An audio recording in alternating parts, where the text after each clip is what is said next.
कोई भी देश जब पराधीन होता है तो जो सत्ताधीश होते हैं, जो दूसरे देश के लोग उसमें कब्जा किए होते हैं, वो वहाँ के निवासियों के ऊपर बहुत जुल्म ढाते हैं और तरह तरह की प्रताड़नाएं वहाँ के नागरिकों को झेलनी पड़ती हैं।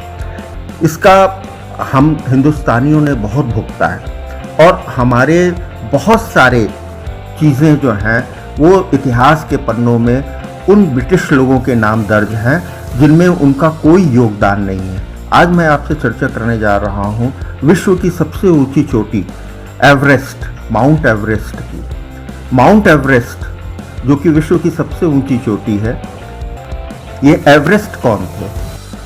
ये जान के आपको आश्चर्य होगा कि ये एवरेस्ट जो है ये सर्वेयर जनरल नियुक्त हुए थे ब्रिटिश सरकार में, ईस्ट इंडिया कंपनी के द्वारा। ये 1800 कुछ सन की बात है, 1830 में उनकी नियुक्ति हुई थी यहाँ पे इंडिया में।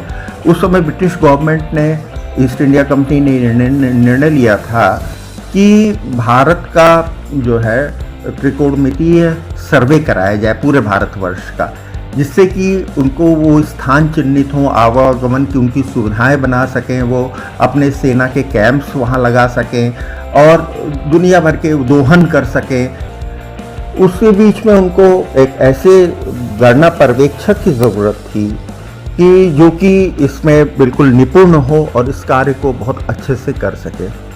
उन्होंने कांटेक्ट किया तो एक कलकत्ता के ही एक शिक्षक ने एक स्टूडेंट, अपने एक होनहार स्टूडेंट का नाम, जिनका नाम राधानाथ सिकदर था, उनका नाम सजेस्ट किया और बताया कि ये जो है ट्रिग्नोमेट्री में और ज्योग्राफिकल ट्रिग्नोमेट्री में बहुत निपुण है, गणना बहुत अच्छी करता है, और उन्होंने इसकी सिफारिश की। सर जॉर्ज एवरेस्ट ने उसका इंटरव्यू लिया और उसके बाद उसको नियुक्त कर लिया।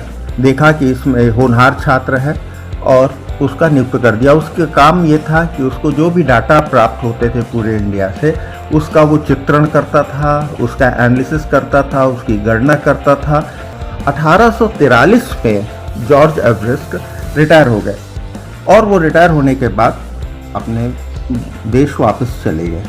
उनकी जगह कर्नल एंड्रयू स्कॉट वॉग ने ज्वाइन किया इंडिया में सर्वेयर जनरल की हैसियत से। और क्योंकि उस समय इनकी ख्याति काफ़ी हो चुकी थी राधानाथ सिकदर जी की, और कार्य भी इन्होंने बहुत अच्छा किया था और जॉर्ज एवरेस्ट इनको काफ़ी प्रमोट भी करते थे, लाइक भी करते थे, तो उन्होंने एंड्रयू स्कॉट वॉग से भी इनकी प्रशंसा की थी।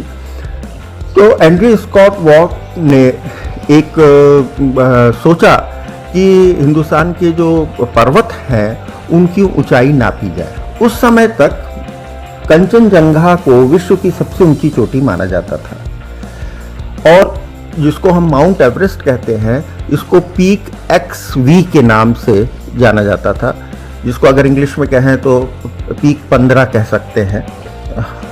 पीक XV लिखते थे इसको, इसका नाम वो था। तो उन्होंने निर्णय लिया कि इसकी ऊंचाई नापी जाए और इसके कार्य को उन्होंने राधानाथ सिकदर जी को दिया। उन्होंने बड़ी लगन से इसका कार्य प्रारंभ किया, इसका चित्रण प्रारंभ किया और इस समय तक उनका पूरा इंडिया का काम जो वो था, सर्वे का काम था, वो लगभग पूर्ण हो चुका था। तो पूरा का पूरा टाइम जो है इसमें देने लगे।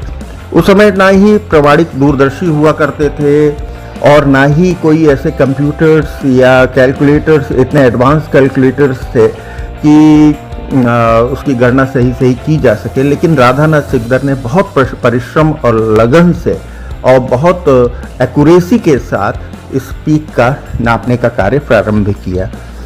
ये कार्य उन्होंने कई वर्षों तक जारी रखा। 1852 में उन्होंने इसकी ऊंचाई नापी और एक फाइनल एक फिगर के पास पहुंचे कि 29,002 फीट इसकी ऊंचाई है।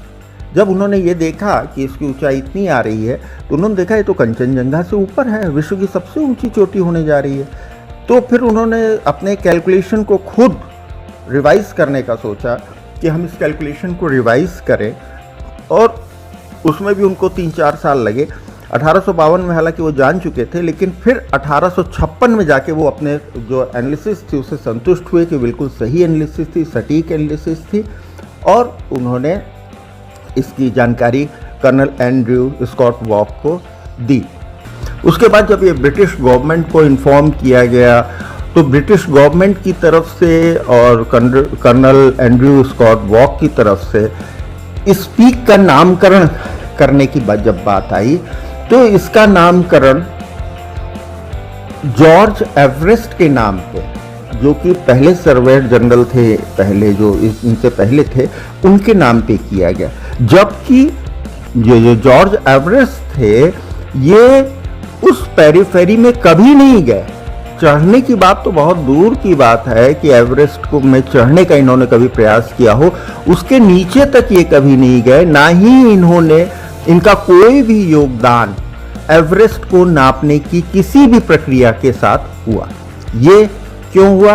ये चूंकि हम गुलाम थे, हमें ये जो दंड मिला, हमें ये जो हमारा जो श्रेय छीना गया, वो सिर्फ इसीलिए था कि हम गुलाम थे। और जो हमारा सत्ताधीश थे उन्होंने इसका फायदा उठाया और कर्नल एवरेस्ट के नाम पे इसको रख दिया। हम भारतीयों से भी पूछा जाता है तो हम लोग यही कह देते हैं कि इसकी एवरेस्ट ने खोज की है और एवरेस्ट ने इसके कार्य में योगदान दिया है। विश्व के लोग तो कहते ही कहते हैं, लेकिन आज समय ये है कि हम वास्तविकता से परिचय कराएं अपने यहाँ के रहनिवासियों को और पूरे विश्व को। और आज आवश्यकता इस बात की है कि हम इसका नाम, इस एवरेस्ट का नाम, एक मुहिम चलाएं कि इस एवरेस्ट का नाम राधानाथ सिकदर चोटी हो या माउंट राधानाथ कहें इसको, और पूरे विश्व में ये मुहिम चलानी चाहिए। हमारे बच्चों को मालूम होनी चाहिए, हमारे पाठ्य पुस्तकों में ये आना चाहिए कि इसकी खोज, विश्व के सबसे ऊंची चोटी की खोज में हमारे यहाँ के जो गणतज्ञ थे, ट्रिग्नोमेट्री में जो एक्सपर्ट थे राधानाथ सिकदर जी, उनका योगदान है। ये हमारी बहुत बड़ी श्रद्धांजलि होगी राधानाथ सिकदर के लिए।